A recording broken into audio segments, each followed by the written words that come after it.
are you right? Because you're emotionally out of my Yeah, sure. But why are you falsely accusing an abused victim of abuse? I personally believe that your intentions are good. I'm sorry. And you are Sorry, can we talk without the cameras?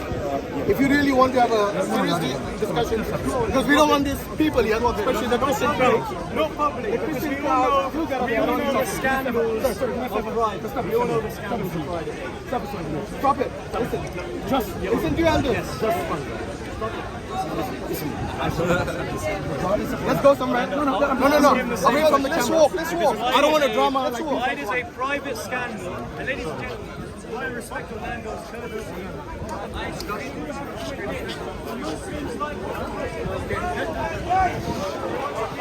want to keep their sex, they want to keep that in the hotels, they want to keep their scandals in the group chats, and they'd rather defer themselves to the police or other pious, gentlemanly people like Orlando. I have nothing against his approach, by the way. I know what Hashim's doing, the slide on.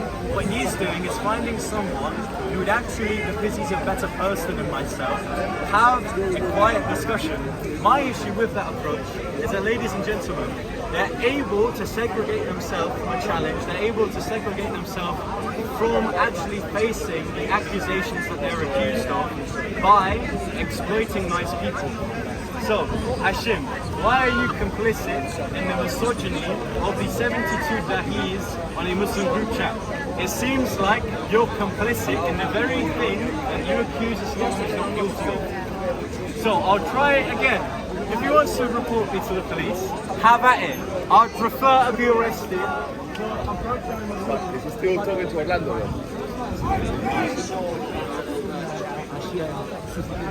Irrelevant! That's why I'm talking about it! You don't care! If I try to Orlando. Is he having me privately or is he having me? Yeah, the boys private house on fire.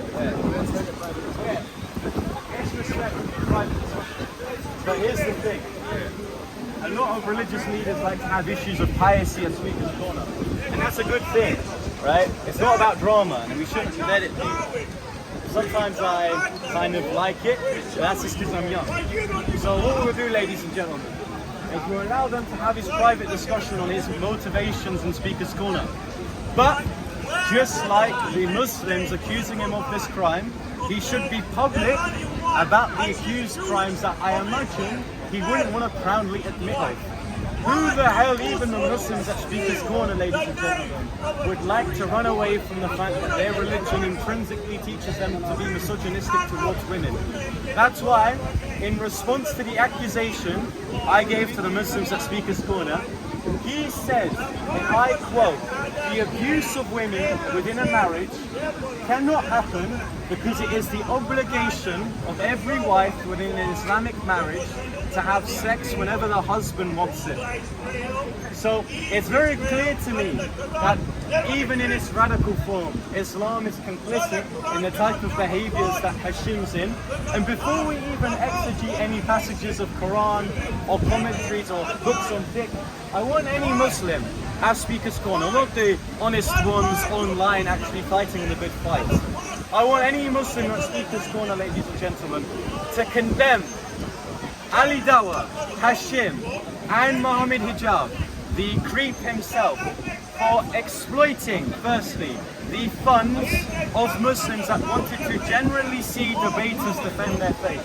Because remember, these people that fund the dahis which are able to thrive in this community only do it out of the innocent intention of defending the religion that they believe is from Almighty God. So I want them to explain themselves and why they're intentionally complicit in lying towards their degree of piety and their virtue signaling. That's my first thing. Second thing, to Ali Dawa and the businessmen of this world, very quickly, I want them to firstly show me their documents. Why is Salah Plus not a registered charity? Why is it a limited company? And why does Ali Dawa have 5 delisted companies? And why is Salah Plus also set to shut down due to a lack of documentation? Even though he's still here, facing the scandal of Muhammad hijab.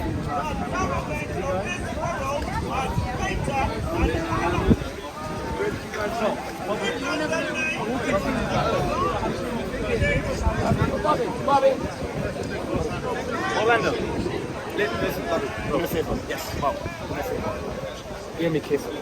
Yes. And I'm saying this for the benefit of everybody that is here. Yes. I'm doing 46 years in the ministry, successfully so far. Yes.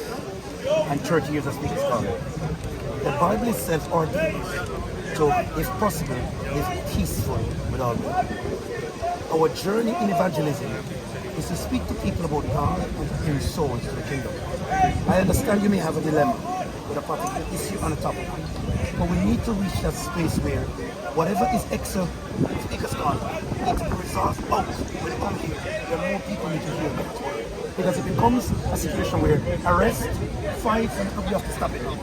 We have to reach this point. My issue with that, and of course I respect the wisdom that you have, you've been doing this way longer than I have. My problem is this, is that although what you're saying is incredibly virtuous and to a degree biblical, the point is that Islam kind of thrives when you segregate yourself away from them. And I believe that one of the strategies that you could employ when trying to reach people is discredit the people that they follow in believing that what they say is true. What I mean by this is, well, when you speak to Muslims, what do they commonly say?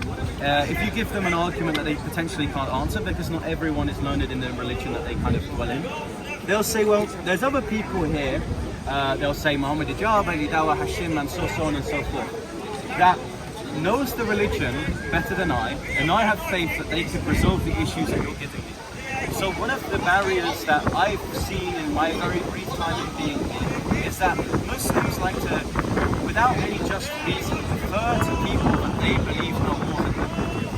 And the way that we do that is, I believe, is by discrediting them in their firstly moral compass. I believe that Hashim, in the leaked messages that he's had, shouldn't continue as someone who preaches Islam. And the reason why... But I'm going to say this to you now. Yes. You and I don't have to be proud to determine what you can or can't do.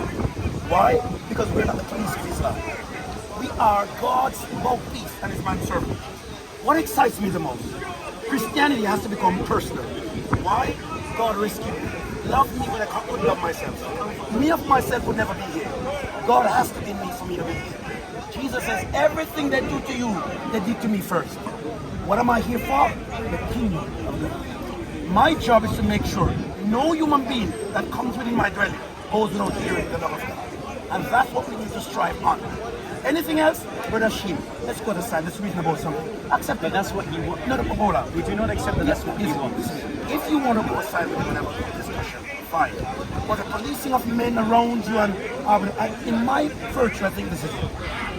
Say you're married, and your wife left work early, and somehow the security at the front desk, she ain't going for a cup of tea. And I'm driving past and see she and the security having tea. Is it my business to tell the whole world your wife and the security having tea? Well, no, because that's a private issue. Hold on. What you did with I gave you is private. No. The problem is that he is trying to resolve a public scandal as a public figure that promotes virtue. Now, these three things are all public. I know, but what I'm saying, can you deal with it? I'm dealing with an analogy, I'll give an answer. That's why I like you to respond, and that's why we should both have dialogue as Christians and to ultimately approach these issues. So, your analogy is on the lines of, we have two people within a relationship. There's an issue within this relationship. What should we do? Now, because this is a private matter and we don't know everything about the situation, we should probably leave it alone. It's not our problem. Now, we're at Speaker's Corner. Speaker's Corner is a platform for freedom of speech. I understand. There are two debaters, which unfortunately, debates at Speaker's Corner have now become an issue of who is more popular, who has the most cameramen, and who can ultimately push themselves the most. Now the problem that then becomes is that now you're becoming a celebrity, which isn't the case, but that's what has happened at Speaker's Corner. Now, in this way, if I publicly preach, we shouldn't go wrong against women. We shouldn't disgrace women. My religion that I preach doesn't just teach women. Now, if someone privately is doing something which contradicts what they're saying publicly, I think we should call it out. And the reason why as Christians we should do that is because we believe in what is just and what is fair. And what I believe Speaker's Corner should be is where fair, honest, smart Muslims that believe they can defend their faith are speaking with smart, honest and fair Christians that can defend their faith. I don't like it when dishonest, scandalous, lying, deceitful, or potentially people pushing a lie are discussing with Christians who have true intentions. Or something. You get to the bottom of this case, like Scotland the other day by 5. What is the outcome then? Well, the outcome is what I've been pushing. No. If you pressure him and he gives you what you want, what's the next platform? Well, the platform would be a public apology, so of course we teach within... Stop it now. Yes. What does the world has to do with that public apology when souls need to be won? Well, does Christ not call... No, that is what I'm saying. Yeah, you're asking Is me... it Hashim most important than the entire world? Well, These lens, well, people see us. Yes, of course. And if someone sees that a Muslim has now apologized for the scandal within different Muslim networks, that demonstrates firstly there's an issue with the people that they follow that could lead to critical thinking. We need to overthink what these people have said. But at the same time, Yes. he can apologize. What does he mean? I mean, If he apologizes, does he really mean it from the heart? I mean, that may not be... In the Bible, yes, you pay 50 shekels to the father of the woman who is being victimized, and you can have her for yourself as a wife. In any event, from the Ethiopian Bible, and then you accept it. No, what's the law for a witness? See, what answer that? Why should I answer? The question is about the ritual. You may have sex with those your right hand possesses. Like the Bible? Like the Bible? Deuteronomy 21. How do you take it out? If you take a woman, treat her like a prostitute, have her pay for the hotel, you can lie.